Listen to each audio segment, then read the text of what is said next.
Well, Duckman, you've done it again.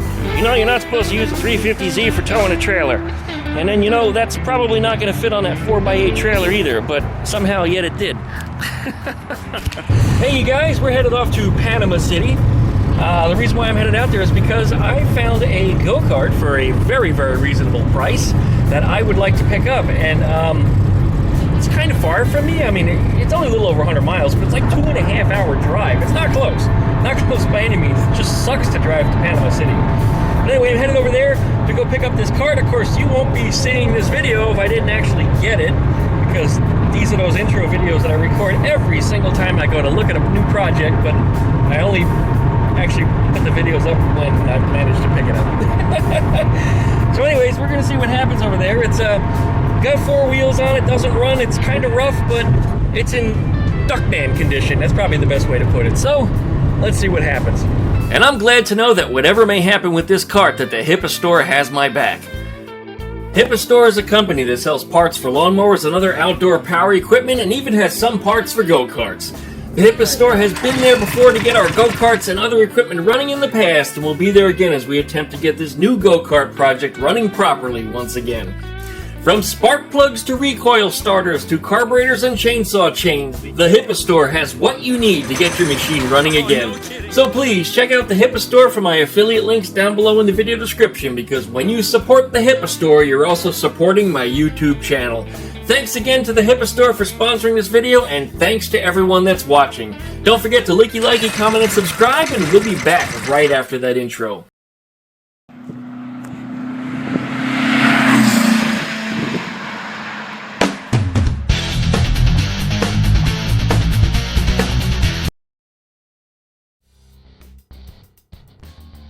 Well, boys and girls, we got it. It's been a long drive, man, and I'm exhausted. I left early this morning, and geez, the sun's about to go down now.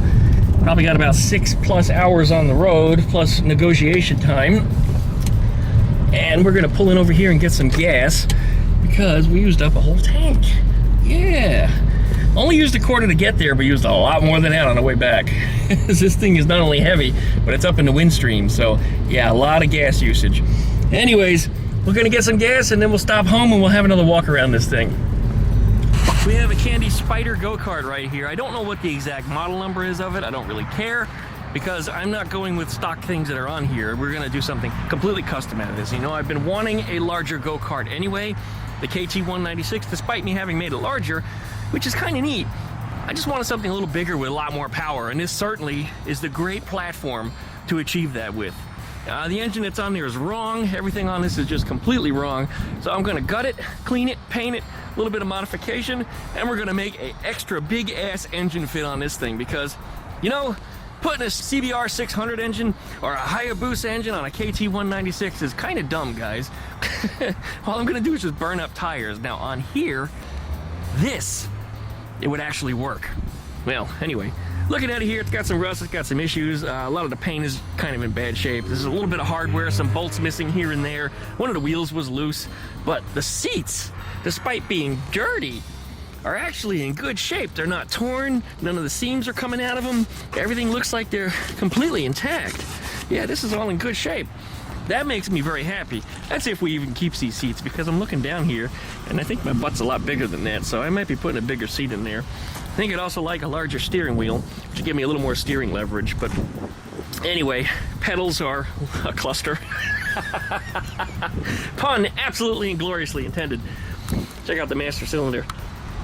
Yeah, I found the top of it just kind of rolling around in here, so that's going to be replaced. But it does have 4-wheel disc brakes. There's one disc on the back because it's a live axle on the back. Independent discs on the front. You can see them in there. So we'll get that working once again. Big ass shocks on the front here with a lot of suspension travel, which is really nice. Kind of the same on the rear. So that's what we're looking at. Engine does not run. Engine's actually in kind of some bad shape, so probably going to ditch that one or just scrap it or just break it down for parts. But everything I need is here. The rear brake caliper, which is off, is there. This was somebody else's failed project. They just didn't get to complete it. So anyway, that's what we got. And I'll be working on this one coming up in the future on the YouTube channel, of course. All right, well, we made it. Here it is. Oh, barely fits on that trailer. I wanted to widen this trailer anyway. Now I have a reason that I have to do it in a hurry because it's almost exactly the same width as the inside of the hubs here. Or not hubs, rims. And yeah, almost the same. Let's get this thing untied. Get this thing down from here. I'm a little tired, like I said, a little exhausted. We're running back and forth here, trying to find things and move stuff around so I have room to put this cart where it belongs. This thing's big, guys. I wanted a big cart, and when I started looking, I found a couple that were larger than the size of my KT196 and what it is now. But when I looked up the make and model of this thing and found out the specs of it, I said, you know, that's even just a little bit bigger. And now I'm looking at it. It's about, wheelbase is about the same as a Volkswagen Beetle in the front. Rear end's a little tighter, more like an ATV, but yeah, this thing's really big. All right, well, this is gonna be a struggle to get it down from here. Fun, fun, fun, fun, fun. There it is. I started to look at this engine here, and some of this stuff makes no sense at all. The pull starter goes that way. And how do you propose that you're supposed to, I don't know what they were thinking. Oh, this, what appears to be hinge, this piece here is supposed to go up because that's the trailer hitch receiver, and it's kind of, should be 90 degrees out. So something's wackadoodle here. This is clearly the wrong engine front here. It's supposed to have a GY6 engine, which is essentially a scooter engine. So if you see those Chinese scooters around, that's what's supposed to go on here. But one of the bigger ones, I think like 300cc or something. Anyway, you can see where they welded in some angle iron, and they made a plate for the engine to mount on. And all that stuff is gonna go away, because I can do better than anything that you see that's on here. This deck or bed or whatever you might want to call it here is probably going to go too, because I think the engine I'm going to put in here is probably going to be taller than that. It's going to be in the way, so I have to change how the cage mounts, how this stuff all works. Anyway, I think this cage looks a little awkward to me anyway, because it's kind of pinched in the middle. I think it should rather come out and up over the sides, because it really offers you a little protection in the event you do flip over. I mean, you can easily come out of there, although you should be seat belted in, right? Anyway, all this engine nonsense is silly. You can see they got the Comet torque converter on here. I saw the actual name Comet somewhere, so this might be a real Comet. Yeah, it says Comet right there. This is actually the real deal. This is not one of those BS Chinese clones. This is actually a real Comet torque converter. So I don't know what kind of condition it's in. You know, this doesn't even look like it has a, oh, you know, only half of it's here. This is the clutch basket. The weights are supposed to go in here with the springs, and then it's supposed to get a cover over the nut. It's gone. It's completely gone. That's a bummer too, because if this was a real Comet, those things are expensive. Well, anyway, nonetheless, it's wrong. There's no chain on it, as you can see. Everything on here is wrong. It's just, well, you know, it's not even centered right. Look, they bolted it on. Oh, wait, it's not even bolted on at all. What's holding it on? One bolt. Well, I guess it wasn't going to come off during transit because the pulley is still going to hold it on there. And boy, that pulley is rusted on there real good. Well, anyway, we're not messing with that. We're probably not going to mess with this engine at all. This is one of those things that's just going to get taken apart. Which is too bad. It actually doesn't look too bad on the outside. I mean, clearly it's seen some weather. I don't know if there's any water or not in it. I guess we'll drain it out and just have a look just because. But probably going to turn it to parts. All right, well, good. Let's get this thing off the trailer. Here's the fun part. All right. This cart weighs twice as much as my KT196, so it was a real hump to get it up here. I had the previous owner help me lift it up, and it was a hump, especially the fact that it doesn't roll in the front because the wheels are off the sides of the trailer. So didn't even budge. Oh no! I may have to tie it to a tree and drive forward. Oh no! Okay. Boy, I didn't even need any tie downs. This thing is not here that good. Can I lift it up? Oh man. This is gonna mess my back up. Nope. I'm not gonna do that without hurting myself. Alright. I need to work smarter instead of harder. We're gonna shove a 2x4 onto the front and lift it.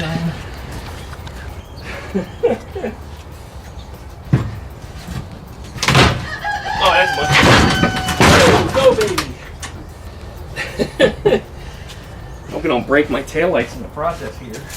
What happened is the wheels have straddled the trailer and it wedged itself on there. I probably could have made it home with no tow straps. That's how tight it was.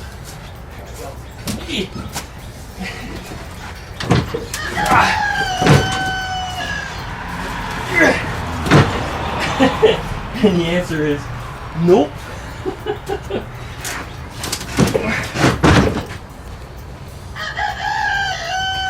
Meanwhile, Biddy's screaming because he hears my voice.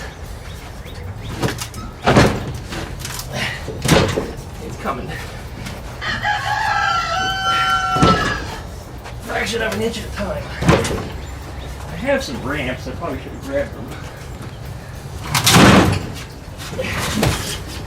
Alright. Once these wheels are on the ground, it's going to be a little easier. And it's cold out here. We're in the 40s again. And touching the metal doesn't feel nice.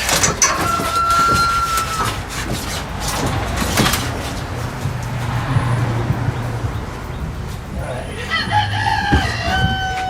Go! Go!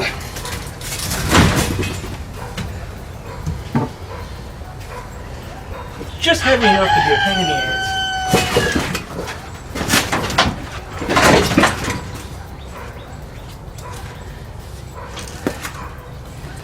Watch out for my taillights.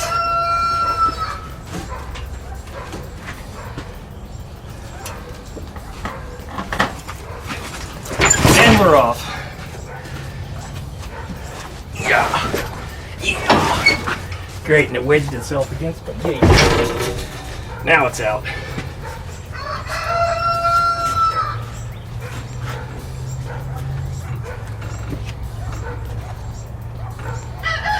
Yeah, we're leaking something. I don't know what. Up here on the trailer, we're leaking something. I have no idea what it is. It looks like oil. But rubbing it between my fingers, it dries up. And it smells like nothing. So I don't know where it came from. But clearly from the back. Maybe it dripped out of the frame. But yeah, got my concerns. If this engine's any good and it's full of water, it means I gotta drain it ASAP, huh? Alright, it's probably a better idea that we let the oil out now. Because if it has any water in it, probably better that we let it out. No, that looks like proper oil. I don't see water there. Nonetheless, we'll let it out anyway. It actually looks pretty clean. Actually looks really clean. No, maybe this engine is salvageable. Maybe we can run this thing with this engine. Alright, well, I'll let it drain out, doing its thing. Whoever mounted all this, again, they did a real shitty job because it drips right on its own frame. Just, look at that. Come on, guys. Comes to your engineering. You gotta think a little harder than that. When draining out that oil, I smelled real heavy, bad gas. And I know it's not from the tank because the tank is not hooked up. So whatever fuel was in there was probably in the oil. So I guess that's good that we dumped that out. Again, if there's any chance we could salvage this engine. In the fuel tank, there is a little bit of rust here and there. It actually doesn't look too awfully bad. Not anything that I can't clean up. As long as there's no holes in it, but there's no gas in it whatsoever. It has no smell, so I think it's salvageable and might be able to use it. It's got a little motorcycle petcock on there. That's good. So, this fuel line you can reach? No. Probably one of the reasons they stopped working on this. In fact, look how it's kinked. This just, it just has a bunch of weird mystery shit. Oh, look at this. How did I not lose that on the way here? Okay, that was just laying there. This is the, supposed to be the stock throttle. I don't know if it comes out this side. Sometimes they come out this way over here. And it's underneath everything. But the governor, which is this lever, connects to this via a little bar and a spring, which holds everything together. And then there's probably another, yep, there it is. There's our throttle, which should go into this arm. So right now that's all goofy. Alright, well here's what we're going to do. We're going to put that drain plug back in. We're going to put a little bit of oil in this thing. We're going to give it a splash of gas. Let's see what happens. I'm curious.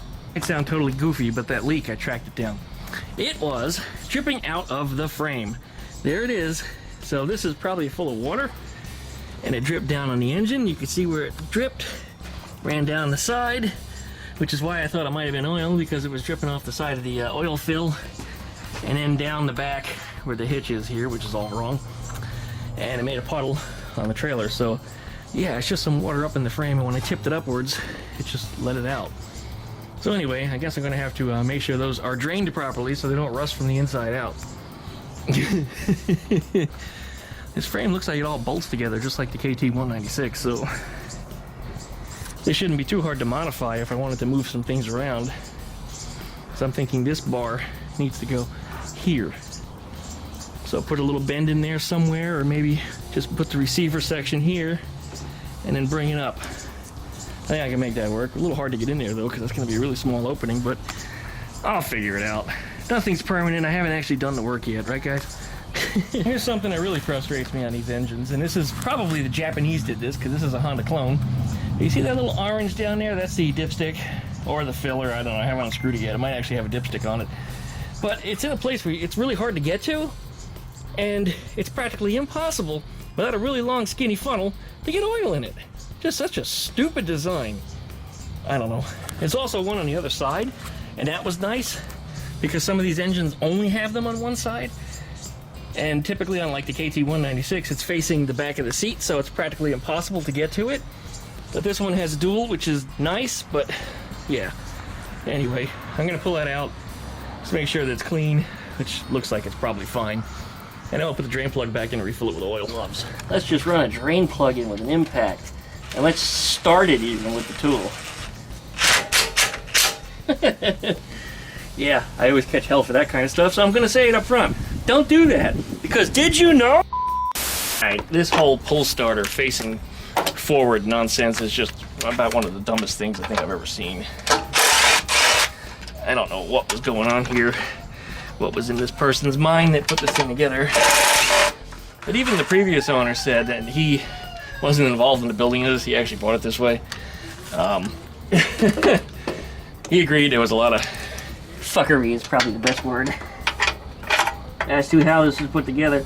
He didn't like it, and he planned on putting it together for himself, but he ended up with a bunch of other side projects, and he's out of work right now because he got injured on the job. Seems like a really nice guy. Now all you have to do, because this is mounted on 3 bolts, is turn it 120 degrees. Now look where the pull handle is. Imagine that stuff.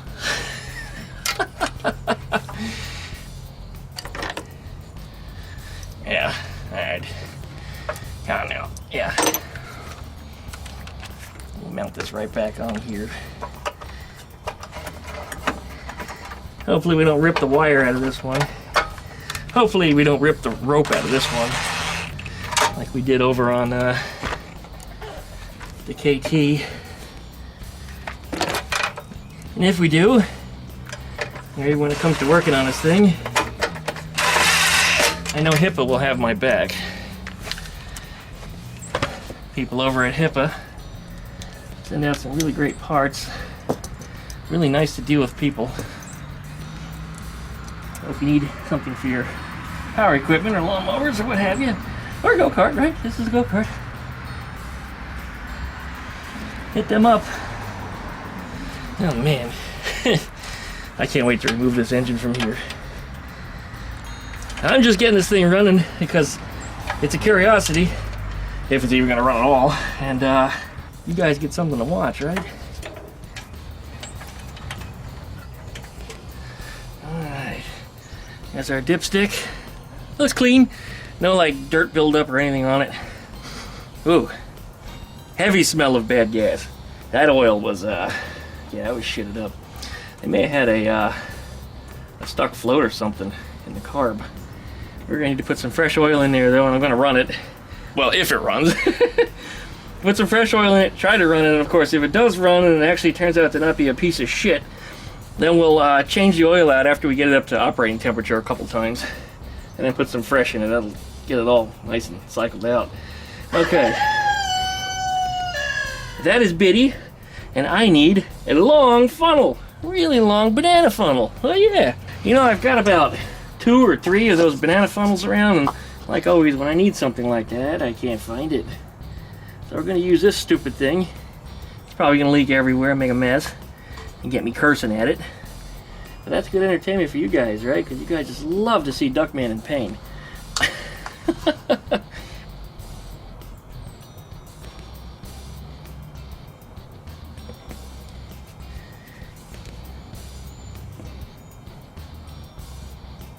Probably should have just pulled off the valve cover and poured it in from there. Probably would have been easier.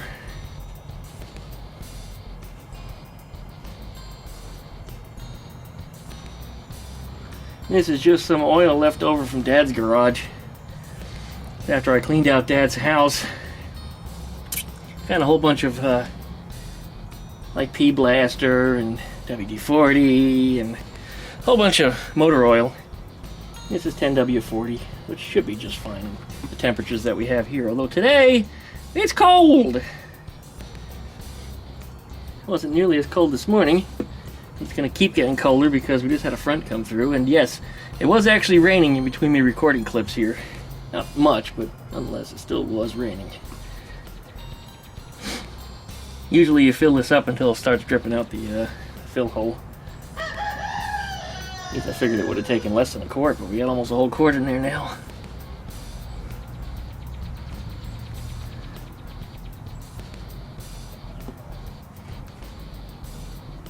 I don't believe it's still taking oil.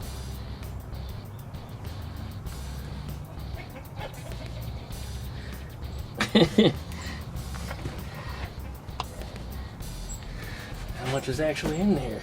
Now it's a curiosity. I don't think this thing should have taken, like I said, but a quart. Hate these dipsticks. Dipstick.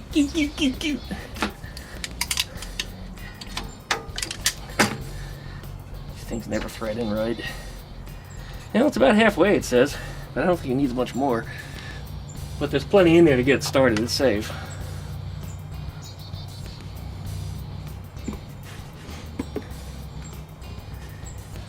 Good old Roscoe P. Coltrane, played by James Best.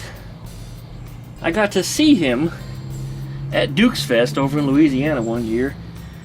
I think it was only the year before he passed on. I didn't get to meet him because he was just busy with a bunch of fans. What's in the bottom of this? Yeah, nice and creamy in the bottom. I guess we're just gonna stop pouring this in. But I don't know what that creamy stuff is. It looks like lard or fat or something. Yeah, check that out. I just poured it down in the pan down there. Look at that. Isn't that gross? Oh. Alright, you guys, I'm gonna try to light this thing off. I know you want to see it, I want to see it. Let's see if this thing runs at all. I don't know. The engine looks pretty sorry. But, you know, if it lights off, we might have something for another project. It's not staying on here, but hey, it might be enough to get it moving, which would be kind of cool. But anyway, let's see what happens. The first thing I reviewed down here is the wiring. This, yeah, it's kind of a mess. This is probably the oil level shutoff switch. This, I imagine, is a run switch because it says run and off. And it's all wired up into this stuff, and this wire goes to the coil, which should be what disables it. So anyway, run should be in the down position, which means if we pull out that spark plug, we should get a spark going. All right, first we'll pull out this plug.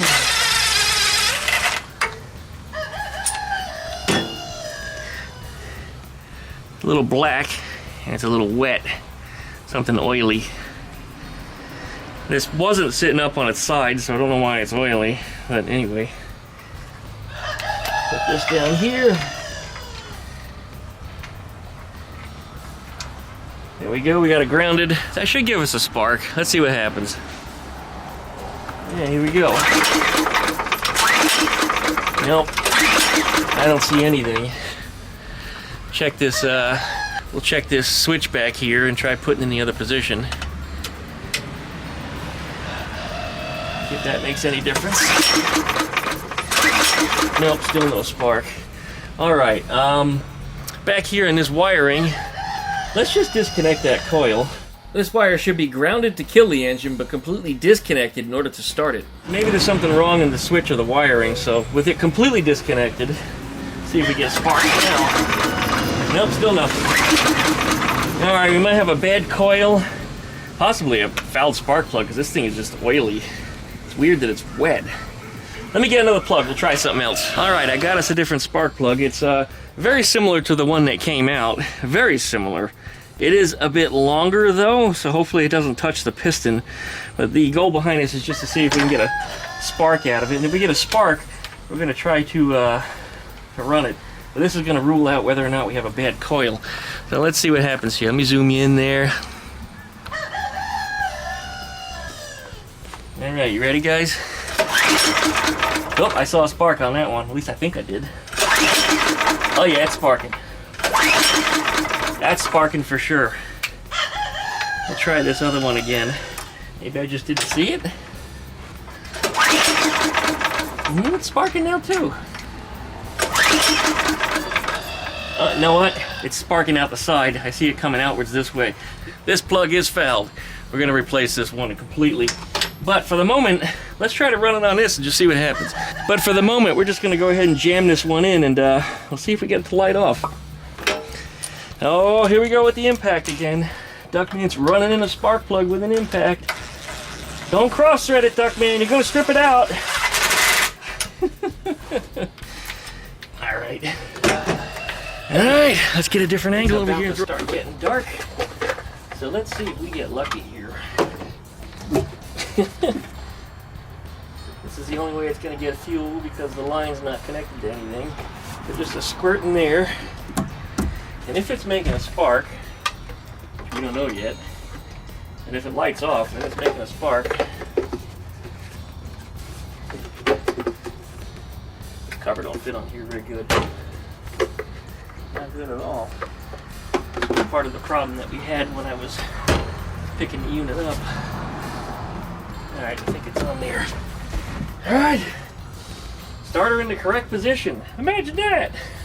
Let's see what happens.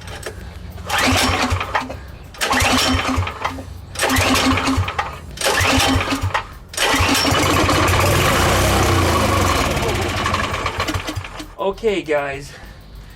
That changes things. That changes things big time. It didn't even sound bad. It actually sounded pretty good. Alright, well, guess I'm going to dig into this thing a little bit more.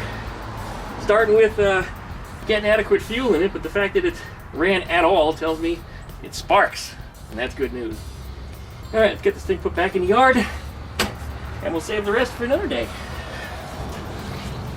Ooh, a lot heavier.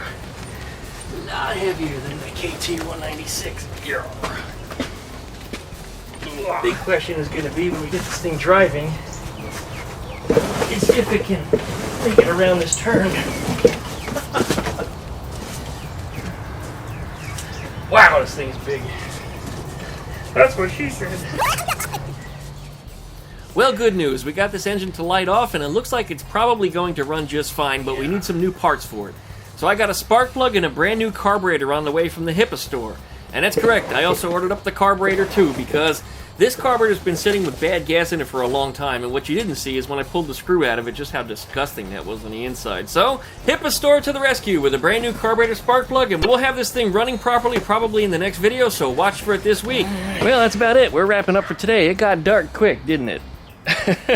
Chicken's already inside. Yes, chickens come in. Long story about that. We'll talk about it over my other channel. Anyways, thanks for watching, guys. Like, comment, subscribe. Don't forget to plug the ding bell to get updates every time I have a video. Check out duckshit.f for all my different social media links. Lots of them there. Lots of different YouTube channels. Lots of different social media I have. So please check them out.